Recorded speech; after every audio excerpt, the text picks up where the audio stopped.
Então, nós temos necessidade de pertencer. Sem pertencimento, a gente tem muita dificuldade de prosseguir na vida. Ouso dizer que a necessidade de pertencimento é maior até do que as necessidades biológicas, porque a vontade de comer, a vontade de dormir, a vontade de todas as nossas necessidades físicas, elas têm sentido e se harmonizam porque a gente pertence à vida. Não é verdade que a gente se alimenta por instinto. Se fosse assim, não haveria anorexia nervosa nem obesidade mórbida. Não é verdade que a gente dorme por instinto, senão não teríamos insônia. Então, até mesmo as nossas necessidades ditas fisiológicas, elas não estão jamais apartadas das necessidades espirituais, porque nós somos um espírito em passagem transitória no nosso corpo físico. Então, para que a nossa vida possa fluir, mesmo as necessidades fisiológicas poderem dar curso, nós precisamos nos sentir pertencentes. E quando a gente começa a sofrer, quando a gente começa a adoecer psicologicamente, espiritualmente, em qualquer âmbito, se você for observar, quando isso começa com a sensação de que a gente não pertence à vida. Não é raro a gente escutar alguém dizer: eu tenho a impressão que eu vivo uma vida que não é minha, eu tenho a impressão que eu não pertenço a nada, que eu não tenho vontade de participar desse mundo, enfim. Essa sensação de desconexão com a vida, de não pertencimento à vida na Terra, ela é uma origem, ela é o chão, ela é a base de grande parte das nossas dificuldades afetivas e todas as outras que a gente possa listar. Então, o nosso pertencimento à vida material, porque é difícil para a gente juntar essa dualidade que nós somos um espírito infinito vivendo uma vida corpórea finita, na qual a gente não sabe quando termina, mas a gente sabe que ela finda. Então, a gente não consegue juntar muito bem essa eternidade com a finitude. Então, a gente fica pulando de um polo para o outro, como se a vida material não combinasse com a vida espiritual. Temos muita dificuldade de fazer esse entrelaçamento, essa conjunção, essa interação, essa integração na nossa vida cotidiana. Como se a gente vivesse duas vidas separadas, a vida do mundo cotidiano e a vida da casa espírita, por exemplo. Ou a nossa vida transcendental e a nossa vida material. É difícil ainda para nós, nesse estágio evolutivo que a gente vive, compreender que uma está completamente entrelaçada na outra, de modo que, se perguntasse por um espírita onde é que fica o mundo espiritual, eu diria, a centímetros do nosso chão. Nós estamos no mundo espiritual. O mundo espiritual e o mundo terreno é um mundo de solidariedade indissolúvel. Nós já estamos no mundo espiritual. Senão a gente copia a ideia católica de que o mundo espiritual é como se fosse um céu distante e a vida terrena, que da terra concreta, é como se fosse algo que é mais perto do difícil, do inferno, do ruim.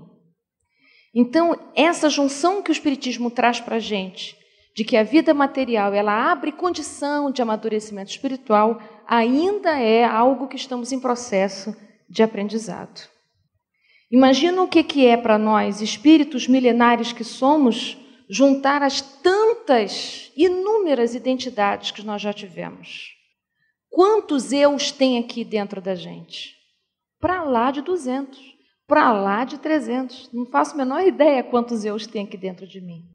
Então, a gente considerar que a nossa vida é só o que a gente vê, é muito curto para esse espírito tão experiente que nós já somos. Então, a experiência de pertencimento para os animais, para as plantas, porque eles pertencem ao meio ambiente natural, já é dado para eles, mas para o homem não. Pertencimento é uma questão. Diria, aspas, existir para o homem é um problema, que ele tem que se haver a vida inteira que ele está aqui na Terra, transitando de passagem e de volta para o mundo espiritual. Então, a gente aprende com o Espiritismo que tudo que diz respeito ao isolamento, ou seja, ao não pertencimento, nos leva ao recrudescimento do egoísmo, nos leva ao sofrimento. A gente conhece na lei da sociedade, em que os espíritos vão dizer para a gente que a gente foi criado para viver junto, para conviver, para amadurecer. Tudo aquilo que a gente faz no isolamento não quer dizer sozinho, às vezes é necessário e importante que a gente saiba estar sozinho, mas isso é diferente de isolar-se. O isolamento aqui eu estou entendendo como recolher-se do coletivo, né? Afastar-se do todo.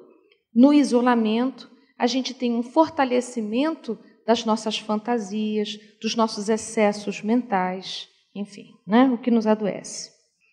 E o que acontece de importante é que o mundo contemporâneo colocou para a gente que pertencimento é algo que acontece sob condições. A gente só tem direito a pertencer se a gente for de um determinado jeito.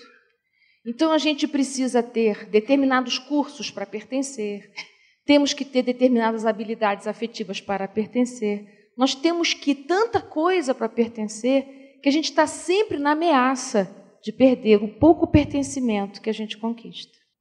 E o mais maravilhoso, então, nisso tudo, é que Jesus vem trazer uma boa notícia para a gente. Que pertencimento não é condicional. Pertencer já é nossa condição. Porque nós pertencemos a Deus, somos filhos de Deus, e isto é incondicional. Isso quer dizer, Deus é Pai, ponto.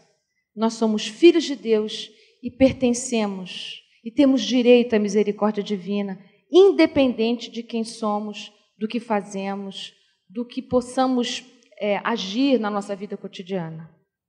Nós podemos demorar, podemos até acreditar que a gente está afastado de Deus, podemos experimentar a sensação de escassez afetiva divina, mas isso é uma experiência, não quer dizer que seja o que efetivamente é, mas é como a gente experimenta Deus, porque nós podemos experimentar ser filhos de Deus na abundância ou na escassez. E o que Jesus vem dizer é: eu vim para que tenhas vida, e vida em abundância. Isso está em João, capítulo 10, versículo 10.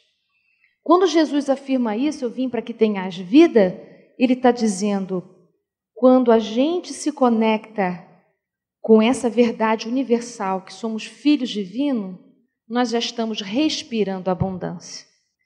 Então, Jesus está trazendo para a gente a ideia de que para a gente experienciar esse lugar da abundância, do amor pleno, da saciedade espiritual, não precisa nenhuma condição para isso.